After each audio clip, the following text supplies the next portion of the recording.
This is the Big O Show.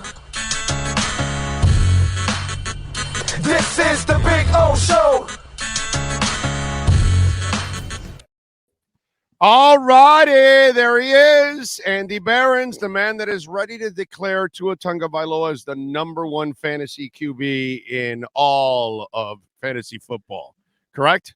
You just saw Justin Fields play the game of football, and you're asking me about Tua. Like, no, literally no one's talking about Tua after that game. Come on now. Like, Tua's great. He's wonderful. He was awesome yesterday. Fields was amazing, dude. God. But I mean, come on. Fields is about as good as it gets, dual threat wise. He's a gift. I'm riding hot. Like, the Bears are in this weird, funky year where the wins and losses don't matter so much. In fact, it's probably a little bit better to lose and improve draft position. But I'm ecstatic that my team has a quarterback. And obviously you guys are feeling the same way. Like that was a perfectly good loss. That's about as good as a loss can get in the NFL. When your quarterback levels up to that extent, like we've already seen Justin Fields, like, the week before he ran for 60 yards, the week before that 82, the week before that 88, right? Like he's put up huge rushing totals. We know that now that the designed runs are part of the Bears game plan, that he's going to be a thing for fantasy for the rest of the season. It was just good to see, like he made some throws too. And he was much better than his receivers, right? Like there were several plays where he put the ball on the hands of his receivers and they didn't make plays. I don't know. I'm ecstatic right now. Like I'm really thrilled with the way Fields played. And now he's got Detroit. I'm sorry. You tried to take this in the direction of Tua and I immediately took it in the direction of Fields, but he's got Detroit coming up. I'm glad you're bringing it up because I have a lot of fans that are, Dolphin fans that are, I don't know, they've kind of turned elitist when they've had a shitty team for 20 years. All of a sudden they think, and it's like they were beyond like the defense. Oh my God, how terrible they were yesterday. And it's like, dude, it's not that they were terrible. It's just that Justin Fields, just like Tyreek, just like Derrick Henry, there are some athletes that are going to make people look stupid. Yeah. And that's what Lamar Jackson does. And that's what Justin Fields did yesterday. He just made people look stupid. It was kind of a coming of Jesus game for him. He kind of figured out the happy medium of the run and the pass for him, and it was really working beautifully yesterday. Yeah, you could see a blow-up game coming. I mean, there's reasons that Miami fans can point to and feel like maybe the defense isn't where it needs to be. But what are you going to do? How many teams are going to stop? Like, go back and watch Justin Fields last season in the San Francisco game. Like, that was a pretty good defense. They couldn't lay a hand on him when he had like the run of the year last year against the Niners, and he just delivered one of the runs of the year against Miami. Like, it's just going to happen sometimes. He's really good. He's really fast. It's not that different from, like when he takes off, it's not that different from Tyreek, honestly. Like, he's really good. Right. I'd still put him behind Lamar in terms of rushing ability among quarterbacks, but he's really close. He's probably in the same tier, and he's now on pace for like 1,100 rushing yards. Anyway, he's got the Lions coming up, and he's got Atlanta, so he's going to blow up against those teams too. As to your original question, which feels like it was a million years ago, sorry about that. Like Tua is pretty clearly like, I don't know, is he a top 5 fantasy quarterback rest of the season? Probably. He's just got to stay healthy. His receivers are great. He was super accurate. That was good to see. Like, everything about this situation is ideal. It's fantasy wise, it's better if the defense isn't just some shutdown unit that holds everyone to 13 points, right? Like, it's nice to see him in shootouts. Tua's been really good, and Tyreek, like, this is almost a year, and you guys will probably make the case for Tua as an MVP candidate. We can make the case for Patrick Mahomes, for Jalen Hurts, a handful of other guys. Not yet. I'm saying that they have a stretch coming up after the next 2 games that are winnable, Cleveland and Houston. Yeah. Then they have a stretch of San Francisco, Buffalo, Green Bay, and one more. Oh, and the Chargers. If he wins 3 of those 4, then I think they put him in that MVP conversation. Not yet. Well, not yet. You know what I was going to say? The injury screwed him up. If he would have stayed and he would have won those 3 games or 2 of those 3, he's 8-1, 9-0. Then they're talking about it. happen, right? What I was going to say is that if ever there was a year, you know, where a non-quarterback might sneak into the MVP discussion, and of course everybody remembers that it took, you know, Cooper Kupp leading the league in everything last year to even get his name mentioned alongside Brady, Rodgers, Burrow, like everybody else that was in the conversation. Like Tyreek should be in that conversation. Like he has changed that team in a more dramatic way, I would say, than Tua has elevated that team. Like Tyreek has changed that team. He's already at 1,000 yards. Like we should be having a will Tyreek be the first receiver to reach 2,000 yards conversation. That is totally in play. I don't think he's going to get MVP discussion, but he should probably be in it. Like we might as well just call it the best quarterback award if we can't even mention Tyreek's name in this conversation because he's there. Yeah, no, I'm with you there. All right, if you have fantasy football questions, let's go. Send them in on the chat board. I'll be looking here on the YouTube chat board. And then, of course, on the Welt and Realm text line, 855-912-1056. That's 855-912-1056. Tino is in New Mexico. He says, I have Derek Carr and Aaron Rodgers. Both are horrible. Looking for a better option. Slim pickings in my league. Justin Fields is available. Should I pick him up? And who should I drop? I mean, I just to be brutally honest here, like Justin Fields would have been the recommendation a couple weeks ago. Like again, like you just saw the best game that Justin Fields has had, but he's had a bunch of really good games leading up to this, and he's untouchable as a runner. So you should have dropped Aaron Rodgers for Justin Fields a week ago. Like I get holding on to Aaron Rodgers for the Detroit matchup because on paper it's about as good as it gets. Totally understand it. You got to drop him now. He just played. I don't know if that was the worst game of his career, but it's the worst game like in memory for Aaron Rodgers, right? And it might be the injury that he's playing through, the thumb thing, because he underthrew a ton of balls. Didn't look like himself. You know, hit a defensive player in the head. This is just a bad game, and it's been a bad season. He's got a terrible receiving core. He's got a receiving core that's no better than the Bears' receiving core, right? And in fact, arguably the Bears is a little bit better right now. So that's not even a conversation. Aaron Rodgers is a drop. He's been a drop for a while. I feel like Derek Carr is still going to have a handful of games because he's the guy who gets to throw to Devontae Adams. I'd rather have Derek Carr than Aaron Rodgers rest of season, but obviously I would rather have Justin Fields. And that is, I'm a Bears homer, but I'm really good about separating myself from the Bears. And in fact, when things are going bad for the Bears, I'm probably more negative about that team than anyone you'll find. Again, Justin Fields has Detroit coming up, and then he's got Atlanta, and those are the two friendliest matchups for quarterbacks, for passers, for offensive players. It's as good as it gets. So yes, you're going to be starting Justin Fields rest of season probably. All right. Let's see. Jeff Wilson or Mostert? Gabe is asking. I mean, you guys saw it. Like that's probably pretty close to a 50-50 split, right? Especially for Wilson to just show up and get that workload. Obviously, it helps that he knows everything that Mike McDaniel is going to do. It was a perfect fit. I thought he was, a week ago, I was saying that I thought he was a low-key winner at the trade deadline because he went from a situation where he was absolutely buried in San Francisco to what I thought was being like one Raheem Mostert injury away from being fantasy relevant again. And it turns out he's just fantasy relevant again. So it's probably going to be maddening because there are going to be Mostert weeks and there's going to be Wilson weeks. It's going to be very, like, if this is really a 50-50 split as it appears to be, I mean, again, Wilson came in and played like, I think it was 48% of the snaps. So this is going to be a spin the wheel situation. I still think Mostert is good physically. Mostert is unlike a whole lot of guys in the league. So I might lean there on a week to week basis, but Jeff Wilson is a really good receiving back, really good player, knows the offense very well. And he was having some games for the Niners before the McCaffrey trade. So these are both good players. It's kind of a nightmare situation fantasy wise if you actually have both on the roster, because I'm sure that you just thought that Wilson was going to be the backup to Mostert and you had yourself covered, and now you don't. So now it turns out that, you can throw them both on the trade block and see if anybody comes for one of them. What's your prediction? Jason is asking for Cordarrelle Patterson moving on. Can he be a good bench depth for me?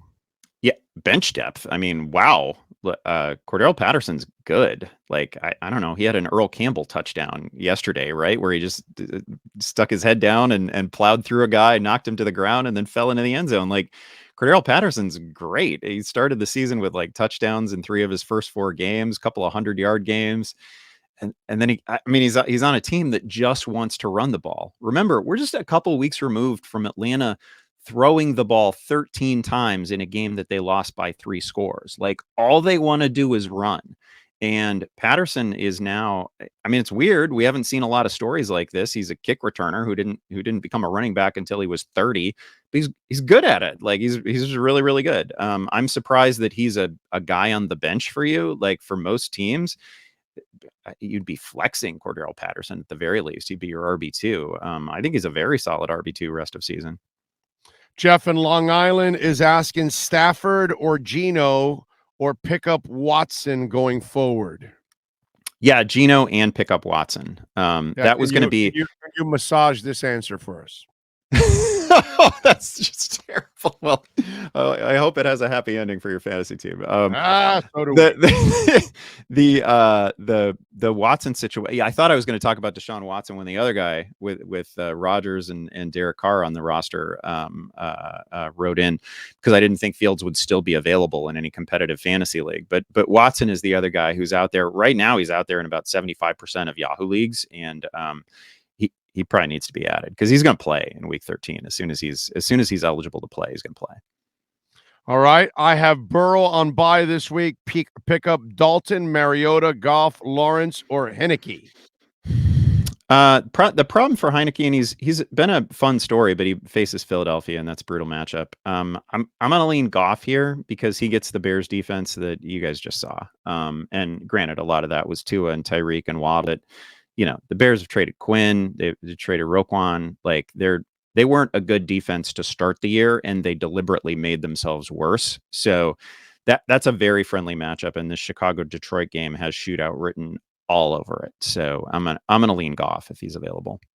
All right. Kells is asking Aaron Jones, Gabe Davis. Well, Aaron just got injured. Gabe Davis and Miles Sanders.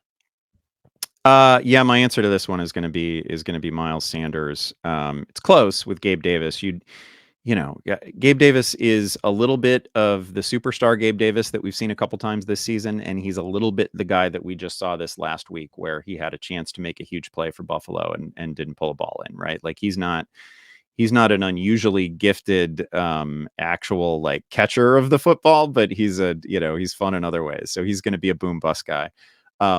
I like the idea of flexing him, but I would play Sanders here. Yeah, the deal with Jones is, hey, it's Monday. We don't really know yet, but Jones left the stadium in a walking boot in week 9, and it doesn't look good.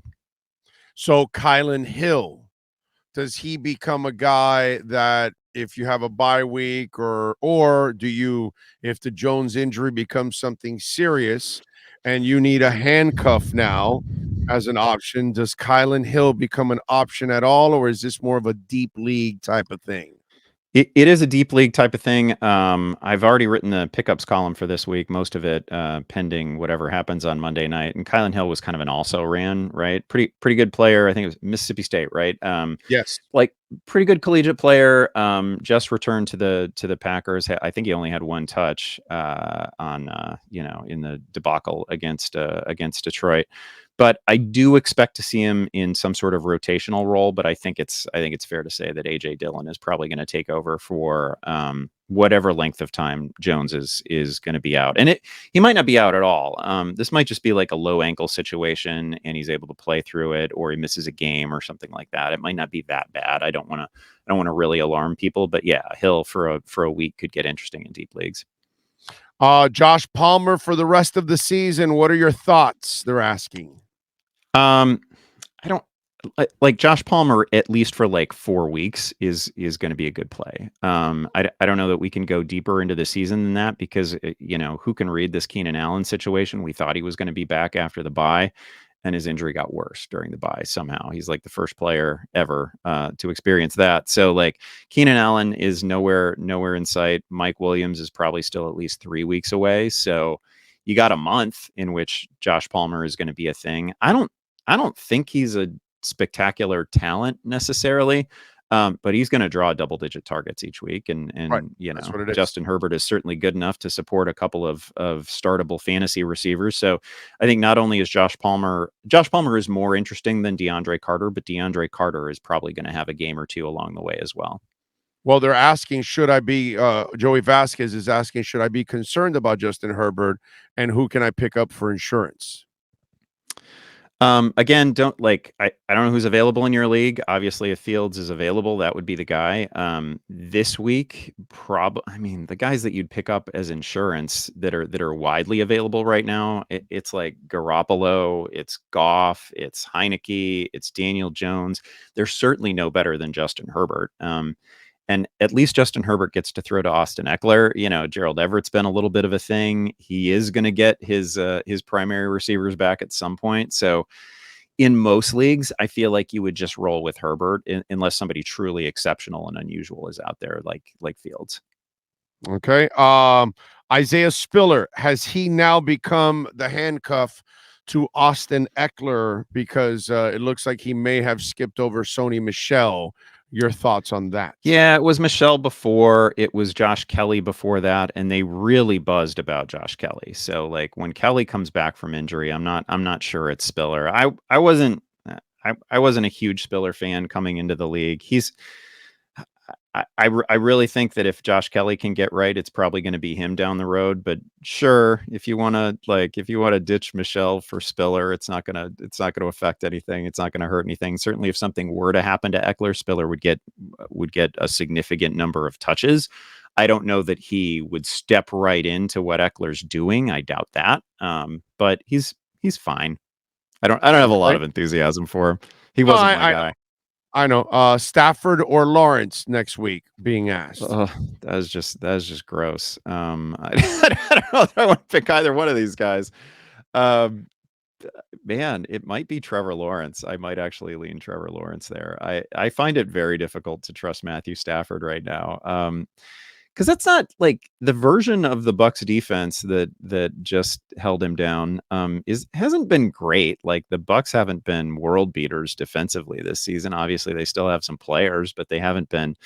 You know, this has not been the dominant Bucs defense that you're used to. And I don't know. Lawrence is going to find himself in a game against Kansas City, in which he's probably going to have to chase points. It should be at the very least a friendly fantasy game script. It's not going to surprise me if he finishes with like a pick and 2 touchdowns and 260 yards, something like that.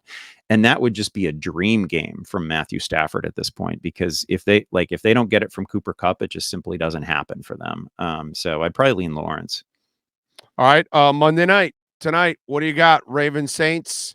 Well, what should fantasy players be hanging their hat on tonight? Yeah, the biggest thing to watch by far is what we get from the Ravens receiving core, because there's no Rashad Bateman, right? And Mark Andrews missed every minute of practice this week. It'd be, not going to go in this game. Isaiah Likely kind of blew up a week ago. That was really exciting to see, because he was he had a perfect preseason, right? Caught all of his targets. He was great in the preseason. So Isaiah Likely's pretty interesting.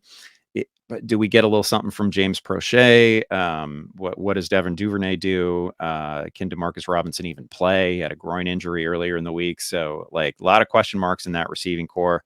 Didn't really make a fantasy splash at the trade deadline, right? They could still be players for Odell. But the look of that receiving core and the distribution of targets is probably the biggest thing I'm watching.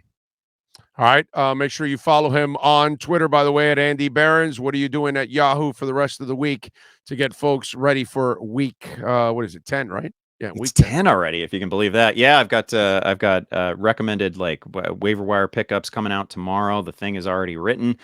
We have a waiver wire podcast that I'm recording with Matt Harmon in just a couple hours here on the Yahoo Fantasy Football Forecast. So check those out. There you go. Andy, as always, appreciate you, my brother. We'll catch up next week there. May the big wins be yours, my friend. And just love talking to you, Big O. Good luck to everybody. You're the best. Thank you. There you go. The great Andy Behrens. All right, give us a couple minutes. We'll fix the technical snafu, and we'll be right back on the Big O Radio Show.